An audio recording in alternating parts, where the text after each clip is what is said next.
very droll, dry, because people want to give their editorial comments. Well, I think this, I think this. No, no, no. Let's just start with the facts. Just the facts, ma'am. That's what we do. Joe Friday. Get to know them. Hospitalization rate ticks down. Good news. Net change down. That's good news. Intubations down. That's good news. COVID hospitalizations, new ones per day, just about flat. That's not great news. Actually up a tick. So that is not good news. What we're watching now is how fast the decline, how low does it go? We don't want to see 1,000 new cases every day. We'd like to see that in the low hundreds, ideally, of new cases every day. Death rate, terrible news. 330. You see the decline has been slow at best and still disgustingly high. So we're making progress, that's for sure, but we're not out of the woods yet. And we're proceeding with caution. And there are caution signs out there that we should pay attention to. Singapore is talking about a second wave with 900 new cases. This is after they controlled the beast. They were on the decline. They're now looking at new cases. Germany is a situation that we should also watch and learn from. They relaxed and started to reopen. They're now seeing an increase. And these are interesting. The rate of infection, which is what we watch, was at 0.7. One person infecting 0.7 of a percent. Obviously less than one person. 1% infection rate is one person infecting one person. They were at 0.7. They started to reopen. In 10 days, they went up to a 1 on the infection rate. That's troubling. Shows you how fast the infection rate can increase if you don't do it right on the reopening. So proceed with caution. Our reopening is different. We don't have a conceptual plan. We don't have an abstract plan because there is no conceptual plan. There is no abstract plan. You have to have a plan that is based on facts, based on specifics. This is not about politics. This is not about spin. This is not about emotion. There are no conspiracy theories at work here. We outlined a 12-step plan that is factual, that is based on numbers, based on data, and then it has a numerical circuit breaker that is not subject to personal emotion or desire, but just checks and monitors that infection rate that we just saw in Germany and is watching for those increases. And if there's an increase, circuit breaker stops the reopening at that point. Some of the specifics we're looking at: you must have 30% of your hospital beds available. We can't go back to where we were, where we overwhelmed the hospital system. We have to have a 30% buffer. We have to have 30% of ICU beds. We have to have that buffer before we start bumping up against total capacity. And we have to watch the hospitalization rate and the diagnostic testing rate, how many are positive, how many are negative, which we'll take on a continuous basis. You see that number start going up, worry. But it's all based on the data and the numbers. I'm sorry. And the rate of transmission, RT, rate of transmission, not road and track, rate of transmission has to be 1.1 or less. We just said Germany is at 0.1. If it gets to 1.1, that is textbook outbreak. So watch the numbers and watch the transmission rate. And how do you do that? You do that with testing, right? and that's why everybody's talking about testing. The testing allows you to continually test, sample, how many people are positive, how many people are negative. You see the positives start to increase through your day-to-day testing. That is a pause sign. We were doing about 20,000 tests. We said we wanted to double that. We're now on average about 30,000 tests per day, which is a dramatic increase, not where we need to be, but a dramatic increase. Where we are now, you should know, is New York State is doing more than most countries are doing. So we have been very aggressive in testing, and we have made great progress, and New Yorkers should feel good about that, but we have more to do. On elective surgeries, we had canceled all elective surgeries so we could have increased capacity in the hospitals. When you cancel elective surgeries, hospitals feel a financial pinch because that's where they make their money, is on elective surgeries. So for areas that don't have a fear of a COVID surge, we're going to allow elective surgeries to begin. That's primarily in counties upstate. Again, counties where we're still worried about a surge in the COVID beds, we're not going to open it up to elective surgery until we know we're out of the woods on the COVID virus. And this is a list of counties that are eligible now for elective surgeries. I'll do an executive order on that today. We've been worried about frontline workers because they are the heroes who are out there every day so everybody else can stay home. Somebody asked me yesterday on a radio interview, well, you know, you're out there every day. Are you taking care of yourself? I'm out there every day. Forget me.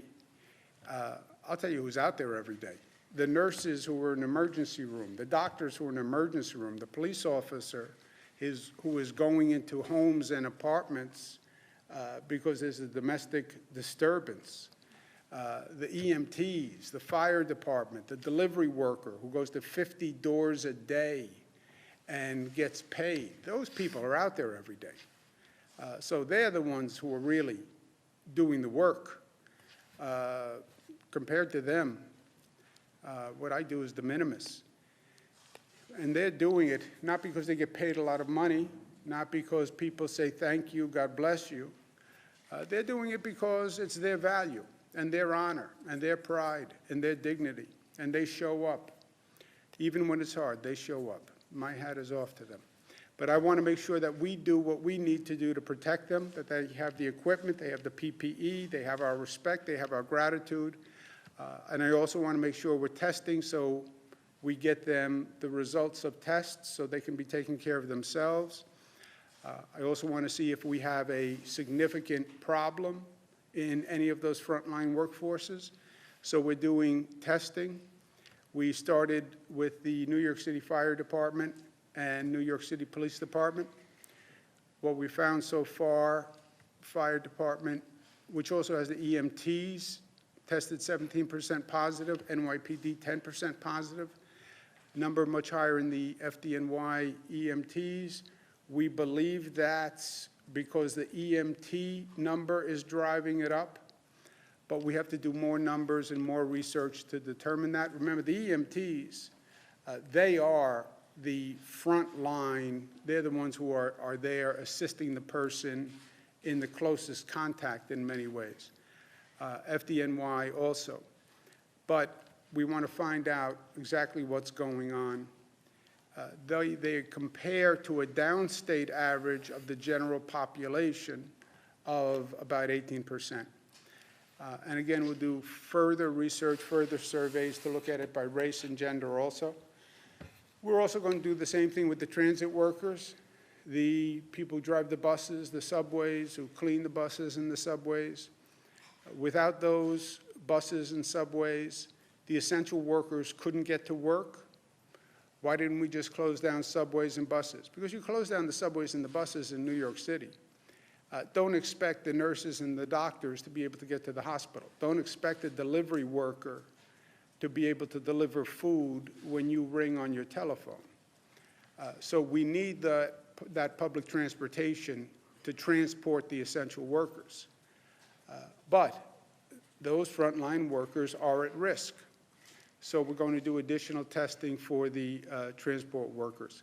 I also commented yesterday, the Daily News had pictures of things that are going on in the New York City subway system, where the cars were filthy, they were disgusting, homeless people were there with all their belongings, and it was not just the Daily News picture. It reflected what has been in the press and what people have been saying, which is the deterioration of the conditions in the subways.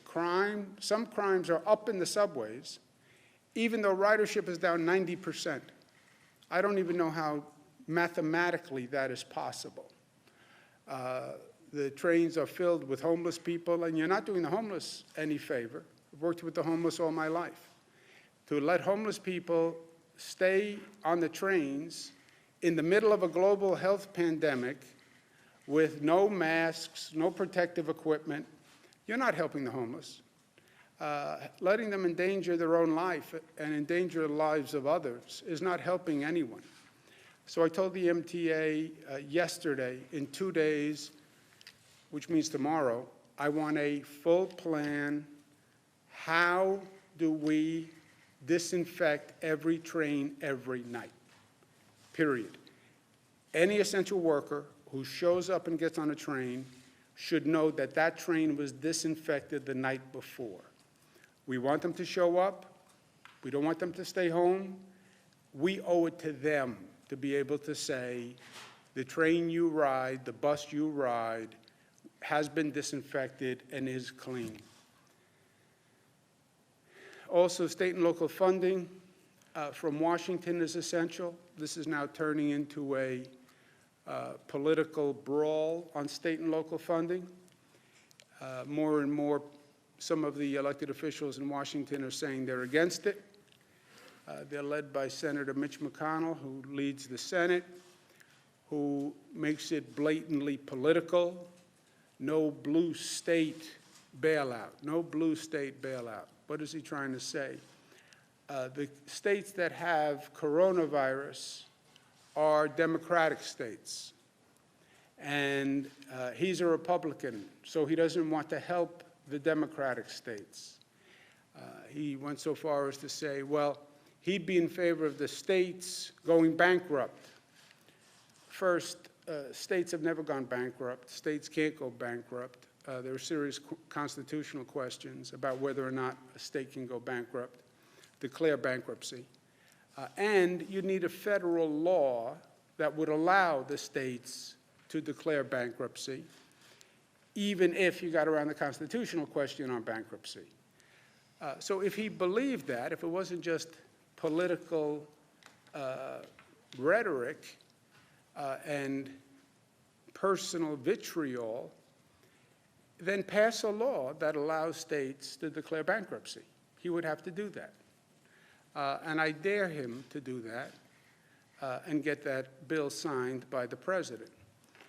So, but to make it partisan is what is most disturbing. And you can see they're now rallying the partisan troops. Senator Scott from Florida says we're supposed to bail them out. We versus them. We're supposed to bail them out. It's we and it's them. That's not right. Who is we and who is them? Who is we and who is them? Them, the people who had coronavirus. They are the ones who had the coronavirus. We, without the virus, are supposed to bail out those people who have the virus. What an ugly sentiment. First of all, on the facts, it's not even close to right. And why they would even want to go down this road when the facts damn everything they're saying. And there are still facts. I know it's hard to communicate facts in this environment. I know a lot of the filters don't communicate facts. They all communicate spin now. Everybody has their own spin. But there are still facts that are not political theater, right? New York State bails them out every year. They're not bailing us out. We bail them out every year. New York State pays $29 billion into that federal pot, $29 billion more every year that we never get back. Our state contribution into the federal pot, the United States of America pot, every year we put in $29 billion more than we take out.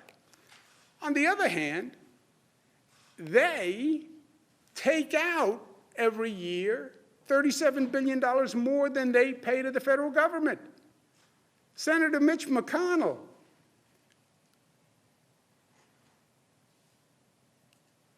you are bailing out New York when every year you take out more from the kitty, the federal pot, $37 billion more than you put in? Who is bailing out whom? Senator Scott, Florida? You're going to bail us out? You take out $30 billion more every year than you pay in. How dare they? How dare they when those are the facts? How long are you going to play the American people and assume they're stupid? They are not. And they can add. And they know facts. And I don't care what the news media tries to do to distort these facts. They are numbers. And they are facts. And they can't be distorted. And this is every year. And look, what this is really about, it's the Washington doublespeak. You look at the bills that they want to pass and who they want to help. They want to fund the hotels, the restaurants, the airlines, the big corporations. That's who they want to fund. Well, who do state and local governments fund? State and local governments fund police, firefighters, nurses, school teachers, food banks. That's who I want to fund. And that's what it means to fund a state and local government. And that's the choice that they're making. Everybody applauds the healthcare workers. Jets fly over in tribute to the healthcare workers. That's all nice. Saying thank you is nice. How about actually rewarding them and making their life easier? How about giving them hazard pay? How about helping with their child care? How about helping families who can't feed their kids right now? How about helping the police and helping the firefighters and all the people who are out there right now killing themselves to make life easier for us? That's what this is really about. They want to fund corporate America. That's who puts money in their pockets. And I say, let's fund working Americans. That's the choice. Bail out, us, them. No, it's just theater. It's just smoke and mirrors to avoid the American people seeing the reality, which is whose pocket they want to put money in versus whose pocket state and local governments want to fund. The reason it is so disturbing to me, I'm not surprised by anything in politics. I've seen the good, the bad, and the ugly for many, many years. I was in Washington for 8 years. I know what it's like. But if there was ever a time that one could reasonably believe you could put aside partisan politics, if there was ever going to be a moment where we could say, you know what, let's stop, just for one moment, the partisanship, the ugliness, the anger, the deception. Let's just stop for one moment. If there was going to be a one moment to hit the pause button, the moment would be now. You have human suffering. You have people dying. You can't stop the politics, even in this moment? even in this moment when people are dying all across the country, you still want to play your politics? That's what this is about. And that's why it is so disturbing on a fundamental level. Politics. I'm getting up and I'm reading that death toll number. I'm speaking to the widows and the brothers and the sisters and the children of people who died. And then we're going to play politics with funding that's necessary to save people's lives? I mean, when does it stop? And the disconnect is between the political leadership and the people. Because the American people, it's not them. They are principled, they are kind, they are better than what they are getting.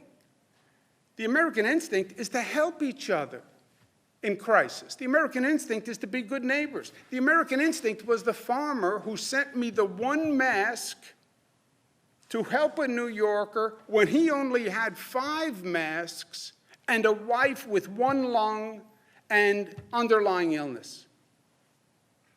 And he sends 1 of his 5 masks to New York. Think about that generosity, that charity, that spirit. That's America. Why? Because we're good neighbors, because we care about one another. America was when I said we need help in our emergency rooms and hospitals, and 95,000 nurses and doctors from across the nation said, we will come to New York to help. We'll come into the emergency room. We'll come into the hospital. I understand it's COVID. I'll leave my family and I'll come to help yours. That's America. That's who we are. And that's who we have shown ourselves to be in the middle of this crisis. The crisis brings out the best and the worst. Yes. And the best of America is beautiful. And that's what we've seen. Because yes, we are tough. Yes, we are smart. Yes, we're disciplined. Yes, we're united. Yes, we're loving. Because we are Americans. And that's who we are and how we are as Americans. And I just hope the political leadership of this nation understands how good we are as a people. And the textbook says politicians lead, elected officials lead. No, sometimes the people lead, and the politicians follow. And that's where we are today. Follow the American people. Look at what they're doing. Look at how they're reacting. And politicians, try to be half as good as the American people. I want to show you a self-portrait that was done by American people. This is a self-portrait of America. Okay?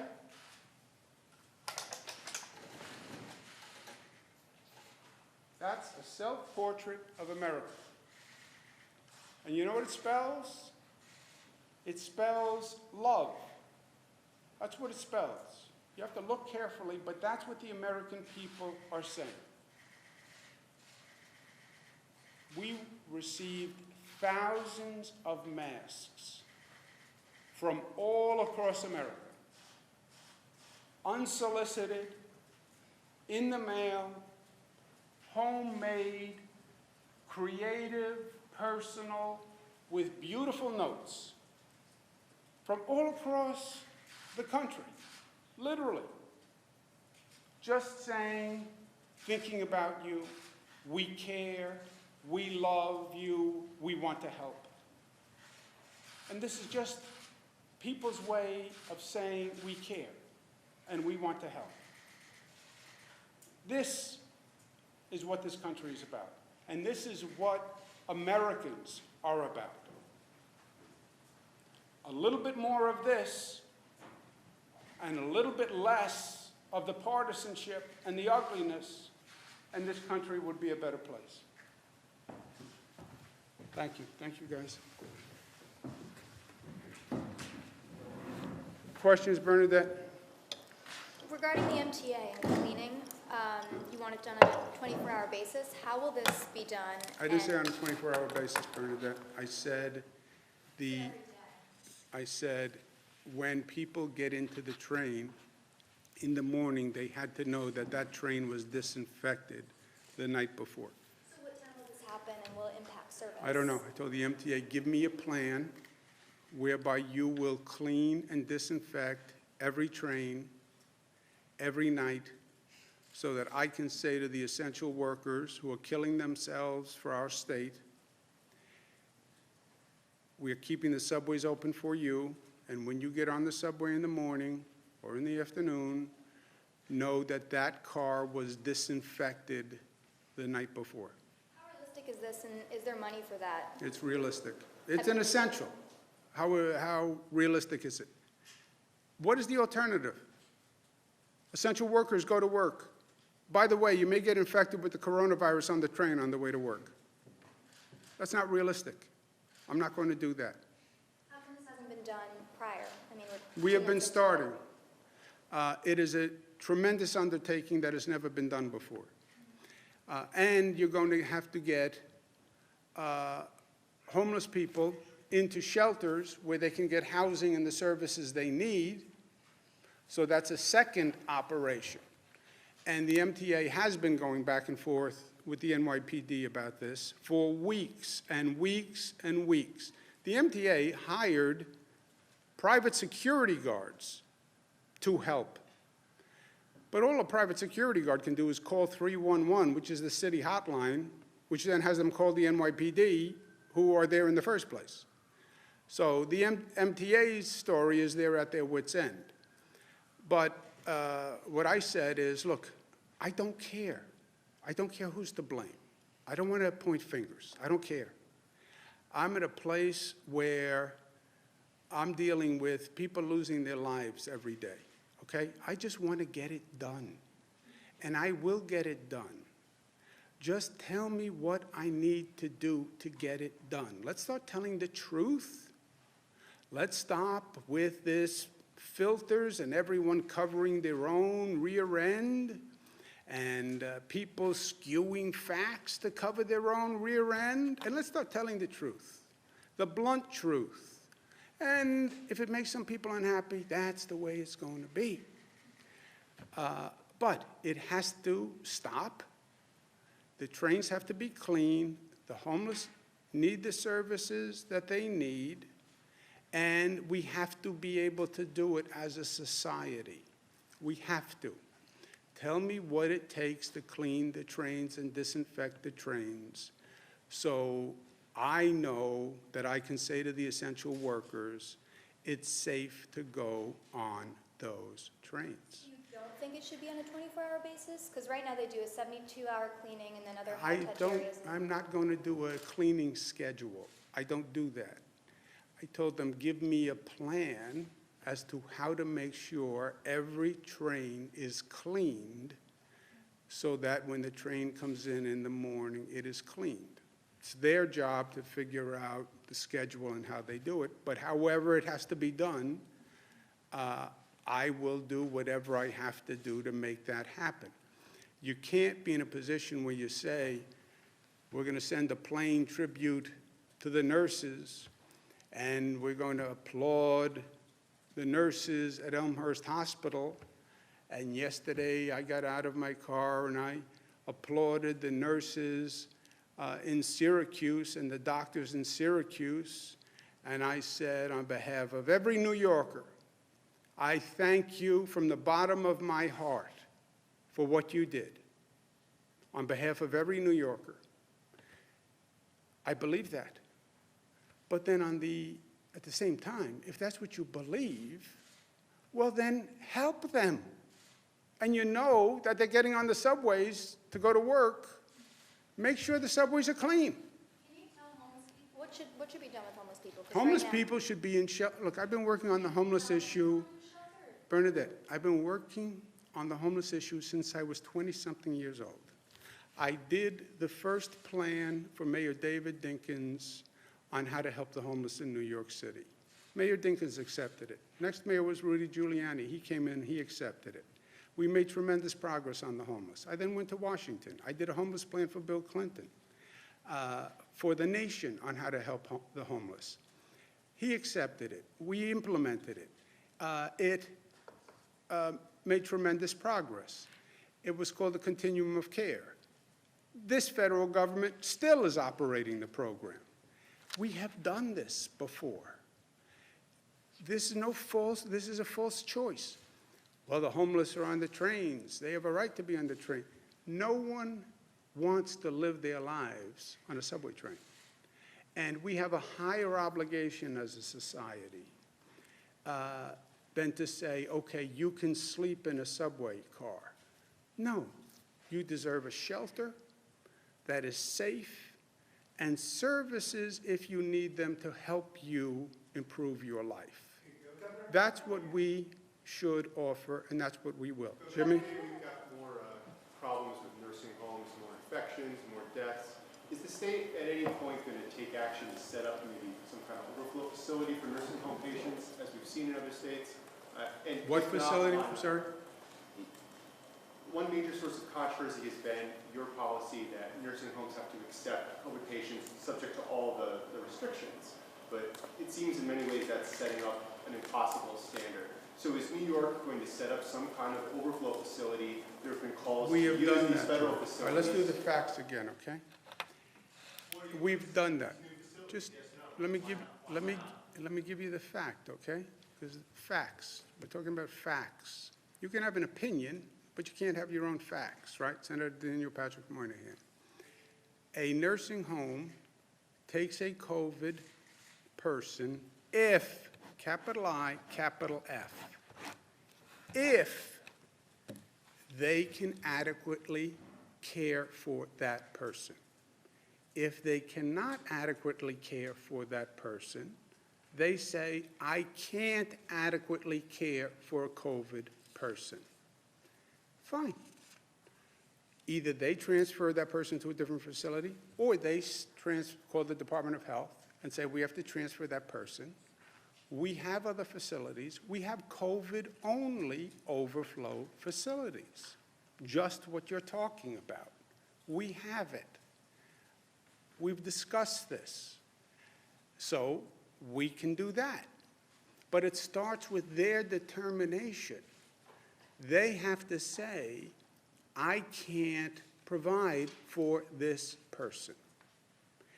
As long as they say, I can't provide for this person, and by the way, nobody even asks why. It's just, I can't provide for this person. Okay, we'll take the person. And we have overflow facilities. Nick? Governor, and maybe this is a question for the Commissioner Zucker. There's a Department of Health guidance that essentially allows asymptomatic nursing home staffers to work with COVID-positive patients. Some local officials are raising some concerns with this because it means people are still going to work while they're asymptomatic and are COVID positive. Is there any concern that you have with nursing home staffers still going to work even though they've tested positive for coronavirus? Yeah. Sure. So the patients who are, your question about being asymptomatic, we make sure that they have the necessary precautions that they need if they're going in there to care for other individuals there, and that includes all of the PPE, and we monitor them, and we're working on a way to test, and we are testing individuals who are in the nursing homes, both the workers as well as the patients. Is there any indication of how many nursing home staffers are COVID positive, asymptomatic, and are still going to work every day? We are looking at those numbers. Governor, do you agree with that policy of allowing 6 staffers to continue? Governor, hashtag extend the lockdown is trending on Twitter today. Yesterday you said one of your fears early on was that essential workers would not go to work out of fear of coronavirus. as you get ready to open businesses in the state, are you worried that the next round of workers will not want to go back to work, will be fearful of going back to work? Just let me understand the question. Extend the lockdown is trending, meaning people want to extend the lockdown and not open up. Yes. Okay. Last week, your question was, we had the protest outside, people wanted to go to work, and I was oppressing people by keeping them in lockdown. So today, may artificially open the lockdown? The people outside said that they wanted to go back to work. And these Now, people are these saying people are they don't saying want to go back to work. Because they are fearful of, they're still fearful of the Okay, coronavirus. so we have people last week protesting because they want to go back to work. This week, we have people protesting because they don't want to go back to work. Yeah. Welcome to America. That's right. You have some people who say they want to go back to work, liberate democracy. You have other people who say, I don't want to go back to work, I want to live. Yes. What I'm saying is, I hear both voices. I hear the politics. I feel the tension. I get the tension. Let's decide on the facts, because this is emotion on both sides, right? And I get the emotion because this is an emotional time. Everybody's under stress. Everybody's anxious. Mental health issues are way up. Domestic violence is way up. Alcoholism is way up. Substance abuse is way up. People are anxious. These decisions we have to make without emotion, and we have to make them on the facts. And I'm not going to be swayed this week by this one, and now the next week by the other one. Make the decisions on the facts. Make the decisions on the numbers. I laid out yesterday 12 steps.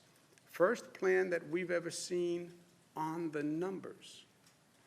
You can reopen if you don't increase hospitalizations and you don't increase the infection rate, because you can't overwhelm the hospital. What does that mean? Here are the numbers. Here are the numbers.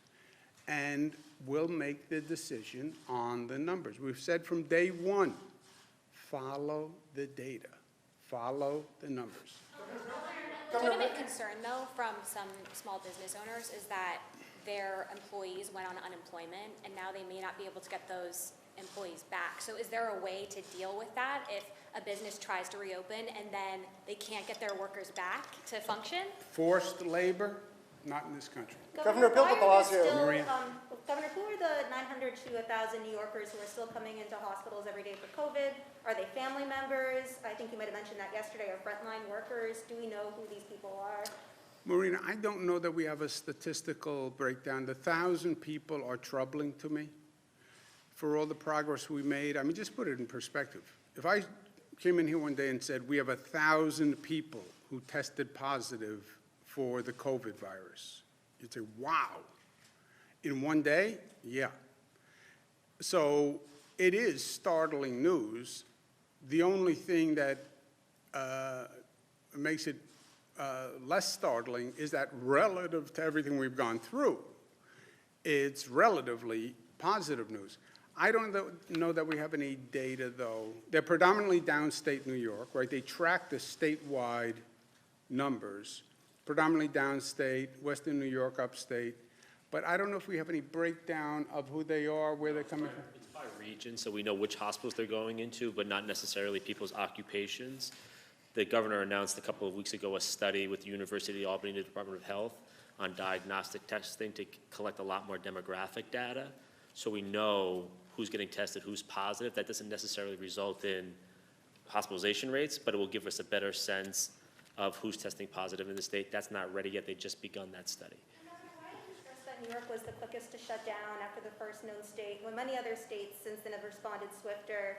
Like, what's one thing you would change about New York's initial response going forward, just based on what we know now as a lesson learned? Yeah, I said at the time, New York was the fastest state to shut down. We went from our first case to total shutdown in 19 days. That at the time was the fastest shutdown. Since then, other states that came later that saw what was going on moved faster. Governor, if I read your charts correctly, it appears that Saratoga Hospital can resume elective procedures, but Glens Falls Hospital cannot. Why is that? And as long as we're talking about Saratoga, how do you feel about the racetrack opening up this summer if they can guarantee that their employees and their staff are safe? Yeah. The Saratoga, Glens Falls, do you know that? So some individual hospitals, if they have to meet the governor's criteria, the criteria that established by the Department of Health, which is 30% bed capacity overall, 30% ICU bed capacity, and then not an uptick in a number of COVID patients per day. So some of the individual hospitals don't meet one of those tests, and some of the counties haven't met that test. So that's why you see some of the differences in the regions, just based on the hospitalizations of those specific regions. So the Saratoga and Glens Falls hospitals are not too terribly far apart. Many people consider them to be in the same region. Right. The issue is, though, they have the bed capacity they have. If there are emerging issues where they think they do have the capacity, the Department of Health has established an exemption policy, but they want to review that to make sure that there is actual capacity at those hospitals, because you don't want to be overwhelmed. So what they're seeing in that data are increases in hospitalizations potentially, so we want to make sure that those beds are available as potential infections increase. Yeah. This runs into our new concept of attractive nuisance, although the lawyers would say this is an improper use of the term, which it is, but we'll just bother the lawyers a little bit. You can't open an attraction that could bring people from across the state to that attraction and overwhelm a region. State Fair in Syracuse, Saratoga Racetrack. I don't think, we have time, first of all, but today, I don't think you can open those unless we do it statewide, because there is such a pent-up demand to get out of the house and do something. You open the Saratoga Racetrack, I guarantee you have the highest attendance in the history of the Saratoga Racetrack. You will have people from the entire Northeast region driving to the Saratoga Racetrack just because they want to get out of the house and they want to get. Now, you could say, well, that's great for the Saratoga Racetrack, but density is not our friend, right?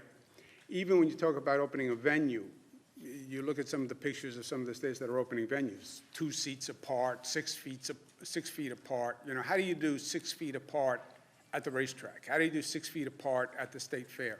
How do you do 6 feet apart at the racetrack or the state fair when you have double the attendance you've ever had and people are all crammed in there, you know?